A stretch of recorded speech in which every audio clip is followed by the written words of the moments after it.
Hello. हाँ रचना, बोलो क्या कर रही हो? मधु कब से तुमको कॉल कर रही हूँ, उठा क्यों नहीं रही थी? अरे कुछ नहीं, बस ऐसे ही, ध्यान ही नहीं दिया।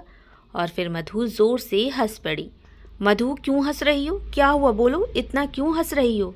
अरे कुछ नहीं वो। मधु के आगे बोलने से पहले ही रचना गुस्से में चिल्लाते हुए बोली, तुम आदित्य से बात करती हो ना, तुम दोनों के बीच में कुछ है ना? देखो मधु, तुम अपनी ही सहेली के साथ ऐसा कैसे कर सकती हो, वो भी अपनी बेस्ट फ्रेंड के साथ? रचना तुम पागल हो क्या? ऐसा सोच भी कैसे सकती हो? और जैसा तुम सोच रही हो ऐसा कुछ भी नहीं है। इतना क्यों हो परेशान? कोई बात है क्या? तुम दोनों के बीच में फिर से झगड़ा हुआ है क्या? देख मधु, तू ज़्यादा सीधी बनने का नाटक मत कर, भगवान तुझे कभी माफ़ नहीं करेगा। कहकर रचना ने फ़ोन काट दिया। मधु परेशान हो गई। माँ मैं भी आई। अरे बेटा, रात में कहाँ जा रही है? माँ मैं रचना के घर जा रही हूँ, आप सब संभाल लेना, मैं जल्दी वापस आती हूँ। जैसे ही मधु रचना के घर पहुँचती है, रचना मधु को देखकर गुस्से से भड़क जाती है। तू क्यों आई यहाँ? मेरे घर से निकल जा तू। अरे बात क्या है बता तो पहले, फिर चली जाऊंगी मैं, मधु भी गुस्से में बोली। पर रचना चुपचाप गुस्से से मधु को घूरे जा रही थी। मधु रचना की माँ से बोली, आंटी आप ही बता दीजिए आखिर बात क्या है, रचना तो कुछ बोल नहीं रही है। बेटा मधु, वो रचना से शादी के लिए आदित्य मना कर रहा है। मैंने आदित्य से बात की तो वो कह रहा है कि रचना बार बार शक करती है, कहीं भी आने जाने से रोकती है।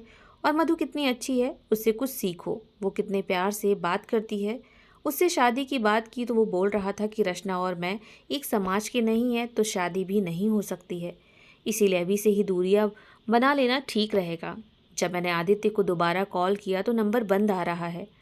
आदित्य आखिर ऐसा क्यों कर रहा है? तेरे कारण। तो उससे बात करती है ना मधु, तुम दोनों का अफेयर है ना, वैसे भी तुम दोनों एक ही समाज के हो ना, तो आदित्य से शादी करना तुम्हारे लिए तो आसान है ना। क्या बकवास कर रही है रचना, तू मेरी बचपन की सहेली है, एक साथ एक ही मोहल्ले में रहते हैं हम दोनों, एक साथ ही बड़े हुए हैं, और मैं क्यों तेरे साथ ऐसा करूँगी? और आदित्य तुझे धोखा दे रहा है, मैंने तो तुझे पहले ही कहा था कि वो सही नहीं है, पर तुझे मुझसे ज़्यादा उस आदित्य पर भरोसा था। तू प्यार में इतनी अंधी हो कि सामने सच्चाई होते हुए भी तुझे समझ में नहीं आ रहा है। ज़रूर तुझे गलत फहमी हुई है। अच्छा तो मुझे गलत फहमी हुई है। 1 महीने से देख रही हूँ जब आदित्य ऑनलाइन रहता है तो तू भी क्यों रात भर ऑनलाइन रहती है? जैसा तू सोच रही है वैसा कुछ भी नहीं है। तू तो जानती है ना, सोहन भैया विदेश में नौकरी करने चले गए हैं और भाभी का मोबाइल ख़राब हो गया है, तो भाभी मेरे मोबाइल से ही रात भर भैया से बातें करती हैं। अच्छा तो तुम लोग बहुत गरीब हो क्या जो एक स्मार्टफ़ोन नहीं ले सकते हो? अरे यार रचना, ले सकती हूँ, पर भैया बोले कि वहाँ से ही भाभी के लिए मोबाइल अपने किसी दोस्त के साथ भिजवा देंगे, तो फ़ोन अभी मत लो, तब तक मधु के ही फ़ोन से बात करो। और रचना, तूने ही ना आदित्य को मेरा नंबर दिया था, मैं तो बात भी नहीं करना चाहती थी, पर तुम दोनों की लड़ाई थी। आदित्य तुमसे बात नहीं कर रहा था, तुम्हारी परेशानी को देखते हुए ही मैंने उससे बात की। उसके बाद उसने खुद से मुझे मैसेज किए, पर मैंने उन मैसेज का कभी कोई जवाब नहीं दिया, और मैंने उन सारे मैसेज के बारे में सब तुझे बताया, पर तुम तो तब भी नाराज़ हो जाती, मुझ पर ही सारा गुस्सा करती। और आदित्य तुमको धोखा दे रहा है, मैं तो पहले दिन से ही कह रही हूँ कि वो ठीक नहीं है। हमारी इतनी अच्छी दोस्ती तोड़वा दी उसने, पर तुम हमेशा आदित्य को ही सही समझती हो। और कॉलेज में सबको पता है कि आदित्य कैसा है, ज़रूर उसे कॉलेज में कोई मिल गई होगी, तुमसे कह तो पा नहीं रहा होगा कि अलग होना है, तो हम दोनों के बीच में दरार डाल रहा है। तो आज क्यों हंस रही थी तू जब मैंने फ़ोन लगाया? क्यों इतनी खुश थी? तुमको आदित्य ने बताया ना कि मैं रचना से शादी नहीं कर रहा हूँ, इसीलिए तू खुश थी ना? नहीं रचना, माँ भाभी मैं आपस में ही हम सब बातें करके हंस रहे थे। रचना, तुझे अपने 2 साल के प्यार पर इतना भरोसा कि तू अपनी बचपन की दोस्ती ही भूल गई? हाँ भूल गई। जो अपनी ही सहेली की खुशियों में आग लगाए उसे भूल जाना ही अच्छा है।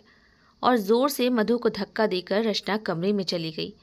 मधु उसके धक्के से गिर पड़ी। रचना की माँ ने उसे उठाया और कहा, मधु देखो, बहुत तमाशा हो गया, तुम चली जाओ, और अब यहाँ तुम कभी भी मत आना। मधु वहाँ से आ गई। परेशान देख मधु की माँ ने कहा, क्या हुआ? कुछ नहीं माँ। मधु अपने कमरे में चली गई। रचना बहुत ही परेशान रहने लगी, अब वो कॉलेज भी नहीं जाती। कुछ दिनों बाद रचना की माँ ने रचना को समझाया कि उसे इन सब चक्करों में अपना भविष्य खराब नहीं करना चाहिए। कॉलेज का आखिरी साल है, उसे अपनी मेहनत पर पानी नहीं फेरना चाहिए। रचना को माँ की बात सही लगी, वो अगले दिन कॉलेज गई। कॉलेज में उसने देखा कि आदित्य किसी लड़की के साथ कॉलेज जाता है और उसी के साथ घर भी जाता है। बात कर रही कुछ लड़कियों से पता चला कि आदित्य और वो लड़की बॉयफ्रेंड गर्लफ्रेंड है। वो ये सब सुनकर चौंक गई। रचना को अब सब समझ आ गया कि आदित्य ने बस टाइम पास किया, वो कभी रिलेशनशिप को लेकर सीरियस नहीं था। मैं ही आदित्य पर शादी का जोर दे रही थी। शायद मुझसे छुटकारा पाने के लिए ही आदित्य ने मेरे और मधु के बीच शक की दीवार खड़ी की, ताकि जब आदित्य मुझे छोड़कर जाए तो सारा दोष मधु का हो।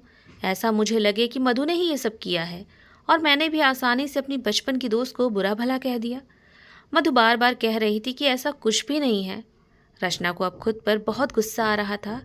रचना कॉलेज से सीधे घर पहुंची और फिर मधु के घर गई। वहां जाकर देखा तो घर में उनके ताला लगा था। रचना घर आ गई ये सोचकर कि मधु और उसका परिवार यहीं कहीं रिश्तेदार के यहाँ गए होंगे। रचना की माँ रचना से बोली, क्या हुआ, कहाँ इतनी जल्दी में गई थी? माँ, मधु सही कह रही थी कि आदित्य मुझे धोखा दे रहा है। कॉलेज में आदित्य किसी दूसरी लड़की के साथ घूमता है। इसीलिए माँ, मैं मधु से माफ़ी मांगने उसके घर गई थी, पर उसके घर में ताला लगा हुआ है, कहीं गए हैं शायद। रचना बेटा, वो मधु के पापा ने अपना ट्रांसफ़र करा लिया है किसी दूसरे शहर में और वो लोग यहाँ से चले गए हैं हमेशा के लिए। माँ, आपने मुझे क्यों नहीं बताया इन सब के बारे में? बेटा, तुम इतने गुस्से में थी और परेशान भी, इसीलिए मैंने तुझे कुछ नहीं बताया।